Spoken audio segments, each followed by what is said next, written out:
प्रिय छात्रों, आज हम कक्षा 6 के लिए अभ्यास 5.8 लेकर आए हैं। इसमें पहला प्रश्न है, जांच कीजिए कि निम्न में से कौन सी आकृतियां बहुभुज हैं। यदि इनमें से कोई बहुभुज नहीं है तो कारण बताइए। ए देखिए, ए उत्तर,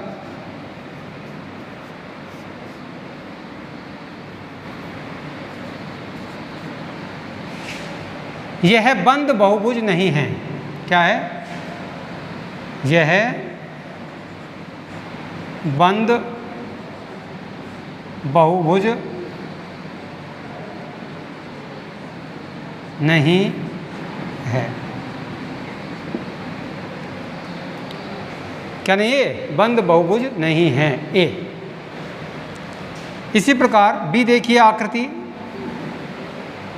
ये एक भुजा, दो भुजा, 3, 4, 5, 6 और बंद आकृति है। यह बंद बहुभुज है, रेखा खंडों से बनी हुई है। यह एक बंद बहुभुज है। यह एक बंद बहुभुज है।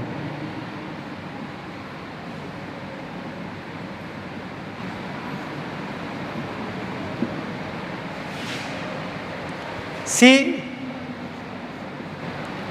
यह बहुभुज नहीं है। बहुभुज क्योंकि ये रेखा खंडों से नहीं बना है। यह बहुभुज नहीं है। यह बहुभुज नहीं है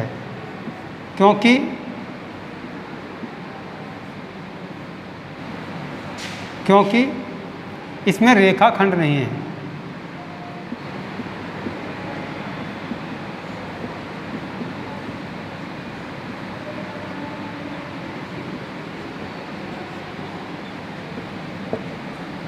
क्योंकि इसमें रेखाखंड नहीं है। इसी प्रकार डी, यह बहुभुज नहीं है। यह बहुभुज नहीं है। क्यों नहीं है? क्योंकि यह भी क्या है? यह रेखाखंडों से नहीं बनी है।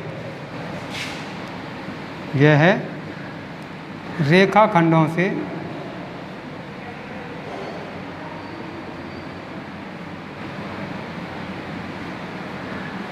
नहीं बनी है।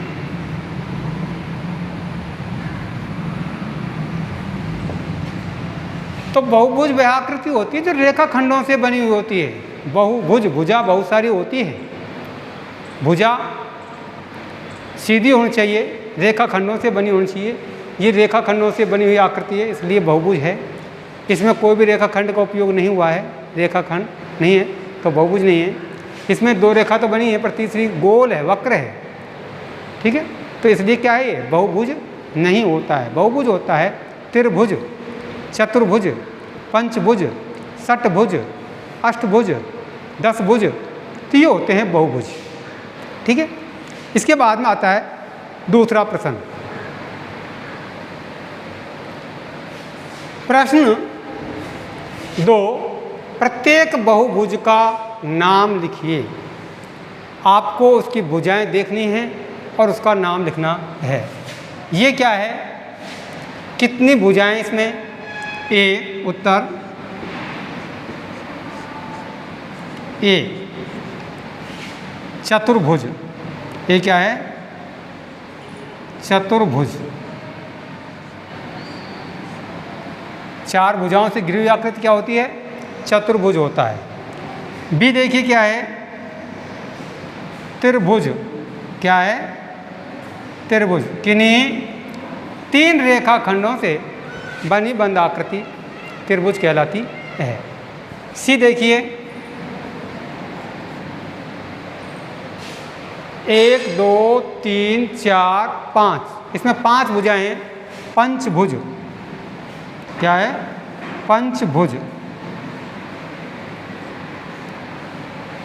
इसी प्रकार डी, या डी देखिए, डी में कितनी भुजाएं हैं? 1 2 3 4 5 6 7 8 अष्टभुज। क्या है? सम अष्टभुज। सम अष्टभुज।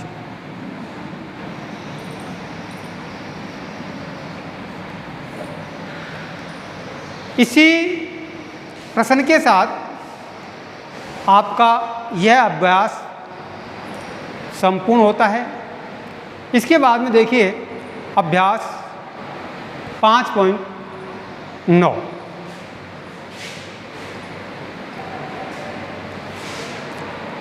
तो प्रिय छात्रों, अब हम आपके लिए अभ्यास 5.9 कराते हैं।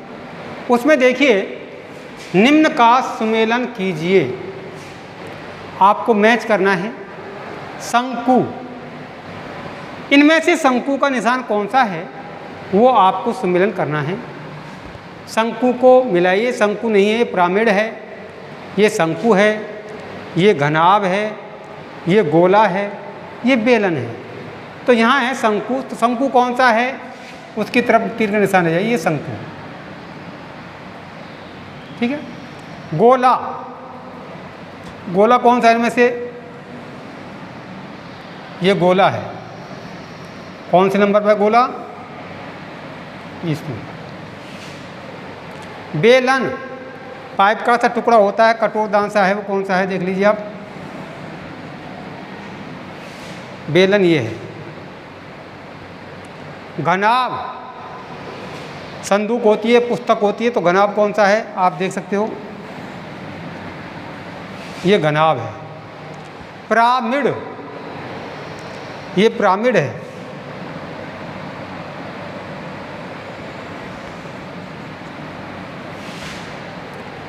तो ए में उत्तर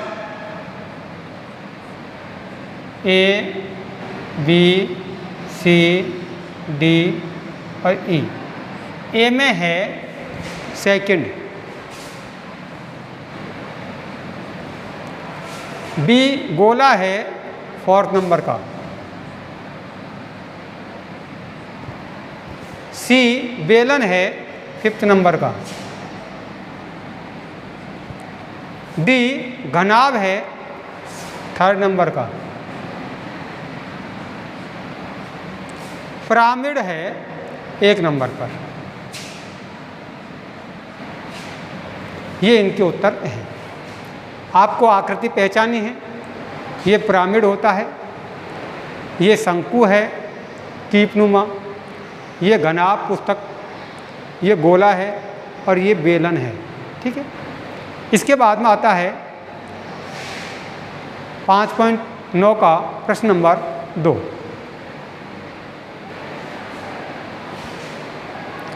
प्रश्न नंबर 2, निम्न किस आकार का है?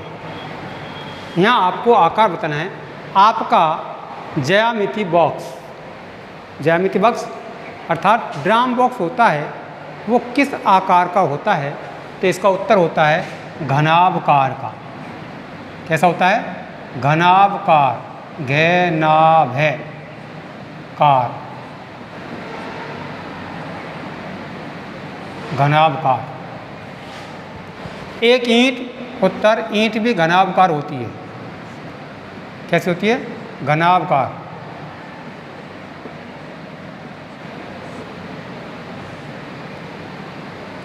एक माचिस की डिब्बी, ये भी घनाभकार होती है।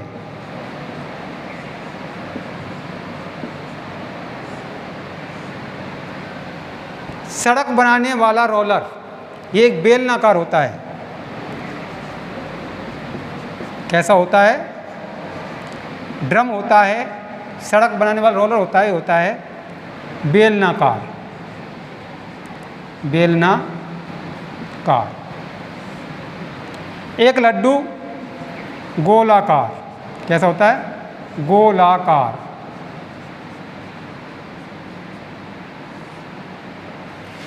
अब घनाभकार क्या होता है? कमरा होता है।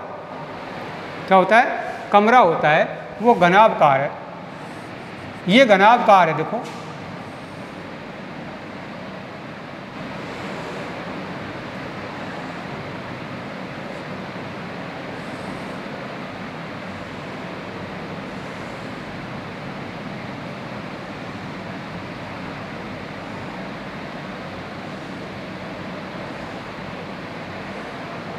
माचिस की डिब्बी, संदूक, ईंट, ड्राम बॉक्स, ये होते हैं घनाभकार। कमरा, तो इसमें 6 फलकें होती हैं, 6 फलक सपाट होती है, समतल होती है। कमरे में आपको दिख रहा है 4 दीवार होती है, ऊपर की फर्श और नीचे की फर्श, ये इसकी फलक होते हैं। क्या होते हैं? कितने फलक होते हैं इसमें? फलक 6।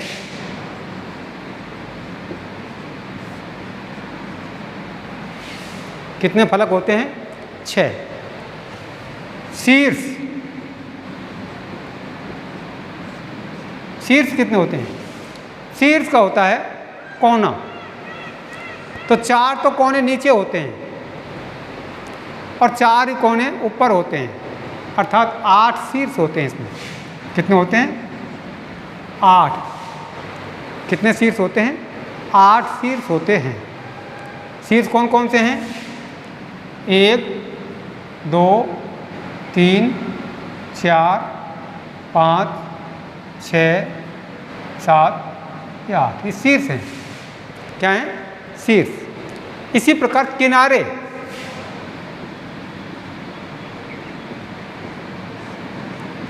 बताओ कितने किनारे होते हैं? घनाभ में कितने किनारे होते हैं?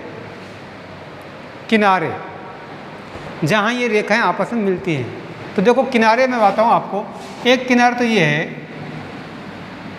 दूसरा ये है, तीसरा ये है, चौथा ये है। 4 किनारे तो ऊपर हैं, इधर का, इधर का, इधर का और इधर का। इसी प्रकार 4 किनारे नीचे हैं, इधर की साइड में भी किनारा, इधर की भी, इधर भी, इधर भी। 4 और 4 8 हो गए। फिर ये भी किनारा है जहाँ फलक मिलते हैं, 4 ऊपर 4 नीचे, और ये भी किनारे हैं। 8 1 9 10 11 12, तो किनारे होते हैं 12। ठीक है। घन में और घनाभ में, ये घनाभ है, कैसा है? घनाभ। ये घन होता है, देखो 6 फलकें सपाट होती है, समतल होती है, बराबर की होती है।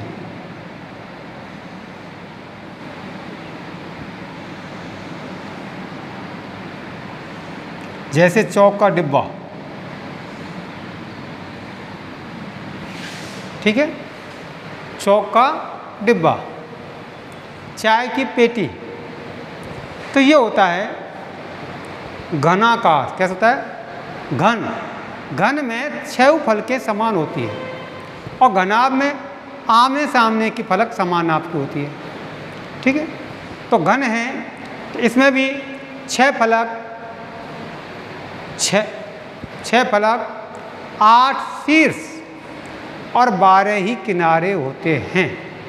क्या होते हैं? 12 किनारे। तो यहाँ भी 6 फलक, 8 शीर्ष, 12 किनारे।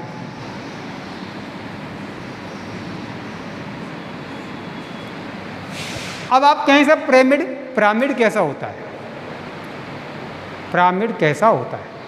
पिरामिड होता है, आपने तराजू देखी होगी या किसी के पास में आटा पीसने की चक्की है, उसके पास में एक बड़ा तक्खड़ होता है, तो वो पिरामिड आकार का होता है। देखिए तक्खड़ है,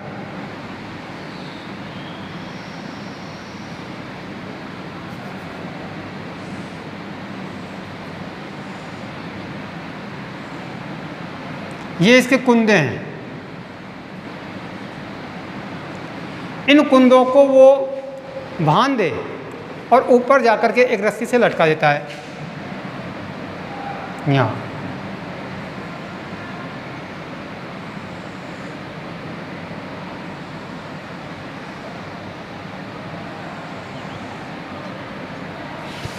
तो ये पिरामिड बन जाता है। क्या बन जाता है? पिरामिड। चारों बंधे हुए, ये और ये। तो इसमें कितने फलक होते हैं पिरामिड में? इस पिरामिड में फलक देखो, एक तो नीचे का फलक और 4 साइड के ये 5 फलक होते हैं।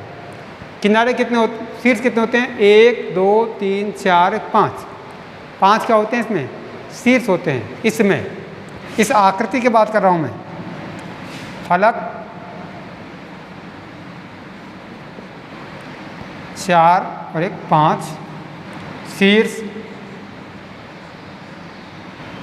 5, किनारे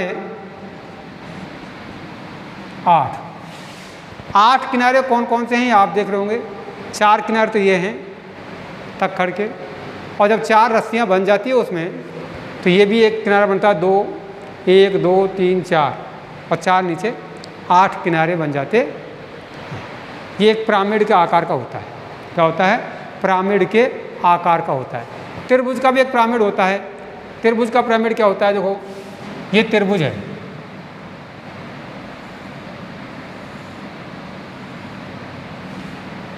ये त्रिभुज का आधार है, नीचे का, नीचे रखा है। अब इसके तीनों कोणों को हम बांध दें तो किस प्रकार से जाएगा?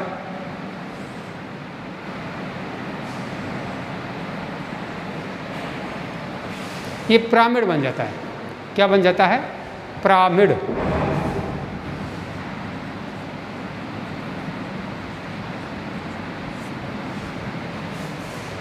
ठीक है। तो इसी प्रश्न के साथ आज का यह अभ्यास और यह है अध्याय संपूर्ण होता है। आप इन्हें ध्यानपूर्वक पढ़ें, समझें। ठीक है। इसमें क्या है कि आपके लिए याद करने को बहुत कुछ होता है। पुस्तक के लास्ट में हमने क्या चर्चा की, यहाँ इनको यदि आप ध्यानपूर्वक पढ़ेंगे, देखोगे, इन्हें लिखोगे, इन्हें याद करोगे तो निश्चित रूप से आपको ये पुस्तक आसान हो जाती है।